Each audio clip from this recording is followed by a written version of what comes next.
मैंने राम के नाम की बड़ी महिमा सुनी है, पर भगवान मेरी बात समझ में नहीं आई कि ये राम कौन है। क्या ये वही राम है जो दशरथ जी के पुत्र हैं, या वही राम है जो राम ब्रह्म है, राम ब्रह्म परमार्थ रूपा? कौन है ये राम? कृपा करके मुझे इस तत्व का बोध कराइए कि राम कौन है। कि प्रभु सोई राम की अपर को जाहि जपत त्रिपुरारी, सत्य धाम सर्वज्ञ तुम कहूं विवेक विचारी। ये वही राम है जिनका भजन भगवान शिव निरंतर करते हैं। कौन है ये राम? कृपा करके मुझे बताइए। बुंदेलखंड में एक महात्मा कथा कह रहे थे। बोले एक गांव का ग्रामीण अंचल का व्यक्ति आया और महात्मा से कहने लगा, महाराज आप लोग 9-9 दिनों तक लोगों का टाइम बर्बाद करते हो, समय बर्बाद करते हो। महात्मा ने कहा क्यों? अरे बोले 9-9 दिनों तक रामचरित सुनाते हो, राम कथा सुनाते हो, राम कथा में रखा ही क्या है? बोले अच्छा, ऐसे भी लोग हैं जिनको ये लगता है कि राम कथा में कुछ नहीं रखा। तो बोले हम कहते राम कथा 2 मिनट में कह देंगे, 2 मिनट ना लगेगा। बोले हाँ हाँ। तो उसने कहा एक राम रहे एक रावण ना, एक राम रहे और एक रावण ना, एक क्षत्रिय एक ब्राह्मण ना। अब बिन्ने बिन की नारी हरी तो बिन्ने बिन को नाश करी, और तनक बात की बातन्ना तुलसी रच दियो पोथन्ना। हो गई राम कथा।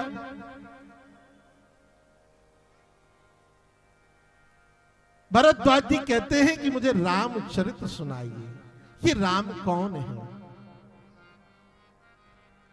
मन ही मन मुस्कुराए याज्ञवल्क्य जी और कहते हैं कि राम भगत तुम मन क्रम बानी, चतुराई तुम्हारी मैं जानी। मैं तुम्हारी चतुराई समझ गया भरद्वाज। तुम ये तो भली भांति जानते हो कि राम कौन है, ये तुम्हें भली भांति बोध है कि राम कौन है। ये क्यों नहीं कहते हो कि महाराज राम कथा सुनने की मन में जिज्ञासा है, राम कथा सुनने की मन में लालसा है।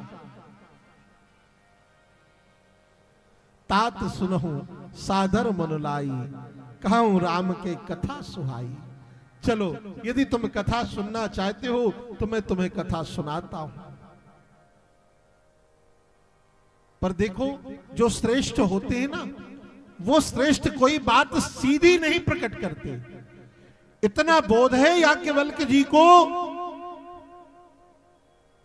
कि जो भरद्वाज ने प्रश्न किया कि राम कौन है, ये सर्वथा अनुचित है, तो सीधे नहीं कहा कि तुमने गलत सोच लिया, राम तो वही है, एक ही तत्व है राम। सीधे नहीं कहा। आधार क्या लिया कि ऐसे ही संशय कीन भवानी। जैसा तुम्हें संदेह हुआ है कि राम कौन है, ऐसा ही संशय सती को हुआ था। सती कौन? दक्ष प्रजापति की बेटी, भगवान शिव की पत्नी।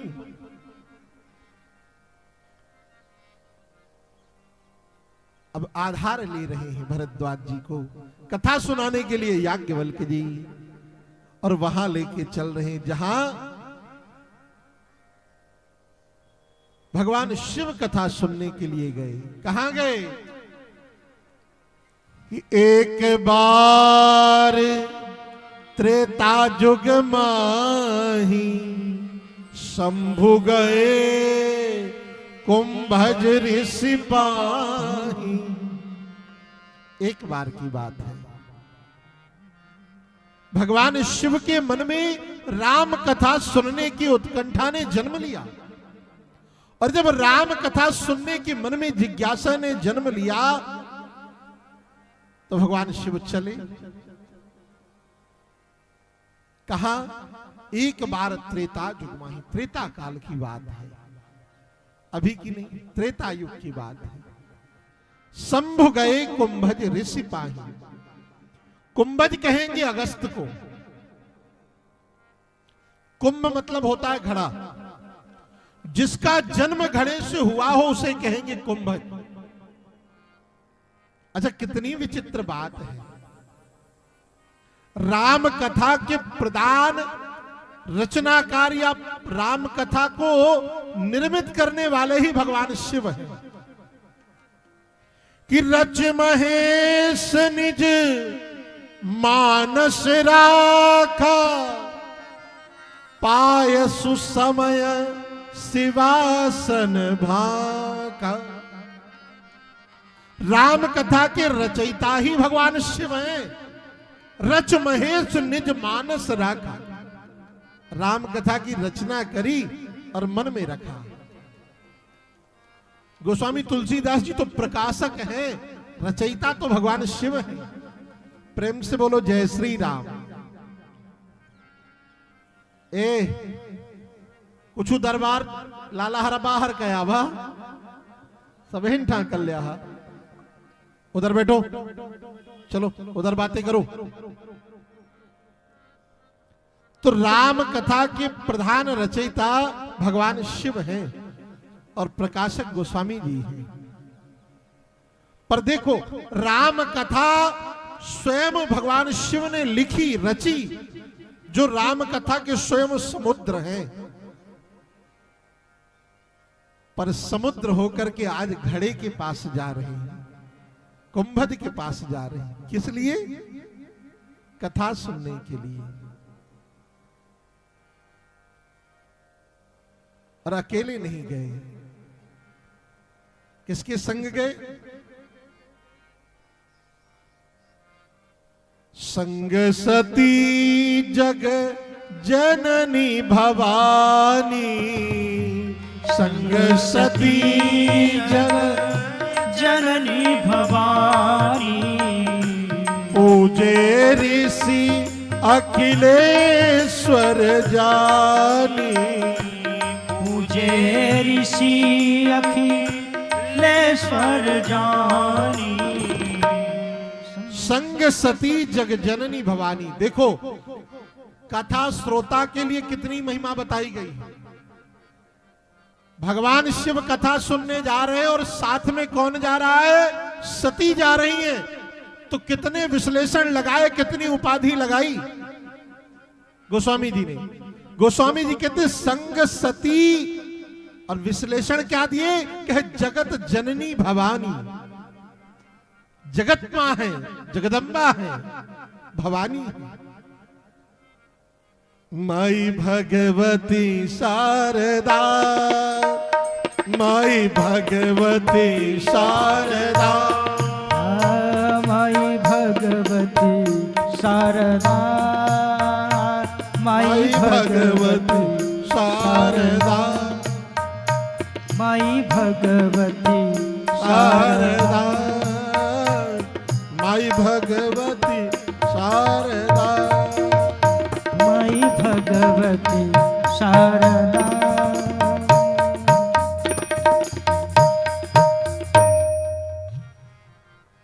उपाधि दी, श्रोता के लिए इतने विश्लेषण लगाए। जगत जननी भवानी, जगत माता है, भवानी है। और वैसे भी वक्ता से कहीं ज्यादा श्रोताओं की महिमा है। आप लोग कहां बैठे हो? जमीन पर। तो जो जमीन पर होता उसे जमींदार कहते, और हमको बिठाल दिया चौकी पर तो हम चौकीदार। आप लोग बैठे हो जमीन पर तो जमींदार। अब खुदा ही बताओ कि जमींदार बड़ा कि चौकीदार बड़ा? जमींदार बड़ा होता है। भगवान शिव मां सती को संग में लेकर के कथा सुनने के लिए गए। इसलिए गोस्वामी जी बड़ा आदर करते हुए कहते हैं संग सती जग जननी भवानी। और देखो, जब भगवान शिव जैसा श्रोता किसी वक्ता को मिल जाएगा तो उस वक्ता की क्या स्थिति होगी।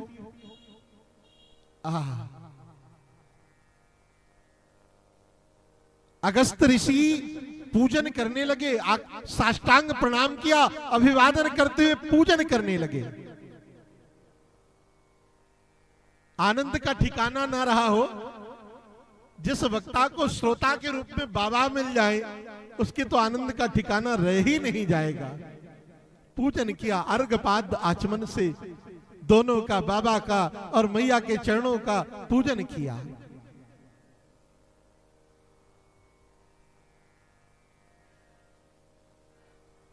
पूजन करने के बाद आंखों में आंसू भर करके अगस्त ऋषि ने पूछा, कुंभज ने पूछा, नाथ क्या आज्ञा है। भगवान शिव ने कहा कि कथा सुनाओ। ऋषि पूछी हरि भगति सुहाई, कही शंभु अधिकारी पाई। श्री रघुनाथ जी के गुणगान सुनाओ, श्री रघुनाथ जी का यश सुनाओ, मुझे राम कथा सुनाओ।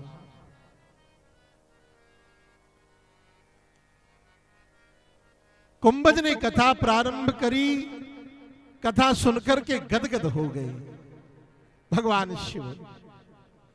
पर ध्यान देना, यहां पर सती के मन में संशय आ गया। एक संशय, एक संदेह, बड़ी गंभीरता से समझिएगा। एक संशय कई संशय को जन्म देता है। तो सती के मन में संदेह क्या आया? पहले तो कथावाचक के प्रति संदेह आ गया। एहो, ये कैसे कथावाचक है? बताओ, श्रोता ही की पूजा कर रहे हैं। और जबकि नियम तो यह है कि वक्ता का पूजन श्रोता करता है। अभी हमारे त्रिपाठी जी ने किया, क्यों त्रिपाठी जी किया ना? इन्हें जमीन में बैठने में समस्या होती है, इसलिए कुर्सी का आसन दे रखा गया है। तो सती के मन में संदेह आया कथावाचक के प्रति कि लगता है कथा कुछ कम आती है, इसलिए तो पूजा पाठ करके पहले जजमान को मनाया जा रहा है। पहले ही जजमान की पूजा कर दिए तो लगता है कथावाचक कमजोर है। कथावाचक के प्रति मन में अश्रद्धा होने का परिणाम कथा समझ में नहीं आई। सती के मन में कथा नहीं बैठी। कुंभज ने कथा कही, भगवान शिव ने कथा सुनी। और जब कथा पूरी हुई ना, तो भगवान शिव तो गदगद हो गए, निहाल हो गए कथा सुन करके। और जब मन प्रसन्न हो गया, मन पुलकित हो गया, भगवान शिव ने कहा, आनंद आ गया हो कथा सुन करके। तो कुंभज ने कहा, नाथ आपको मैंने कथा सुनाई। हाँ, आपने कथा सुनी, तो कथा सुनने के बाद जजमान को कुछ दक्षिणा देना चाहिए। देना चाहिए कि नहीं देना चाहिए? तो दक्षिणा बाबा, भगवान शिव ने कहा, मांगो, क्या चाहिए दक्षिणा में?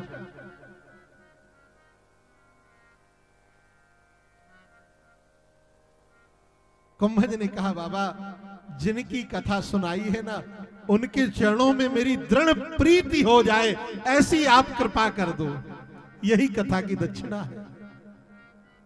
प्रेम से बोलो जय श्री राम। भगवान शिव ने कृपा करी। कथा सुनकर के भगवान शिव चले तो महाराज जितने विश्लेषण, जितनी उपाधियां सती के आगे लगाई थी, वह सारी उपाधियां छीन ली। क्यों? कथावाचक के प्रति संदेह, कथा के प्रति संदेह, तो सारी उपाधि छीन ली। जो विश्लेषण लगाए थे, संग सती जगजननी भवानी, तो सब के सब हट गए। अब क्या कहा कि मुनि सन विदा मांग त्रिपुरारी, चले भवन संग दक्ष कुमारी। अब केवल कुमारी रह गई, और किसकी? दक्ष की कुमारी। सारी उपाधि हटा दी।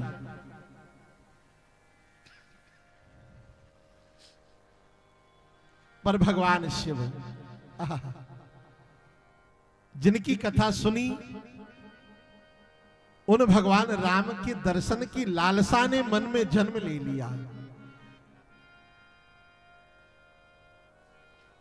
आंखों में अश्रु बह रहे हैं, मन ही मन भगवान शिव सोच रहे क्या कि हृदय विचारत जात हर, केहि विधि दर्शन हो, गुप्त रूप अवतरयो प्रभु, गए जान सबको। भगवान शिव के मन में इस कामना ने जन्म लिया कि जिनकी कथा सुनी अब उनका दर्शन हो जाए तो मजा आ जाए, आनंद आ जाए भाई। और हुआ भी क्या? दर्शन हुए, पर लीला चल रही है। भगवान शिव के मन में भावना जगी दर्शन की, और भगवान लीला कर रहे हैं। कौन सी? नर लीला। और उस नर लीला का क्रम कहां पहुंच चुका है? जानकी जी का हरण हो गया है, और राम लक्ष्मण श्री किशोरी जी को ढूंढते हुए बन बन भटक रहे हैं।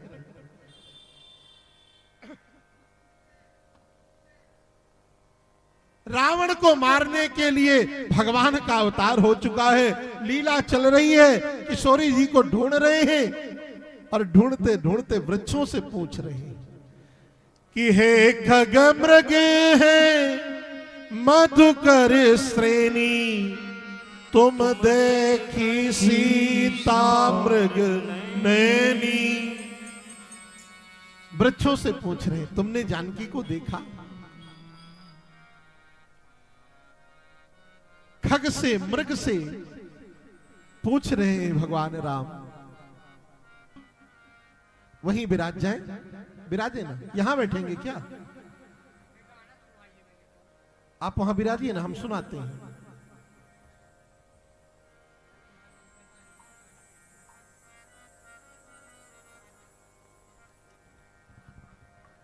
जय हो।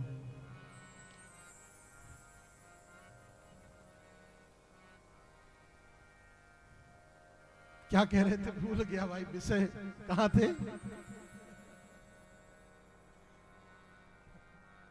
हाँ, हृदय विचारत जात हर, कहीं विधि दर्शन हो।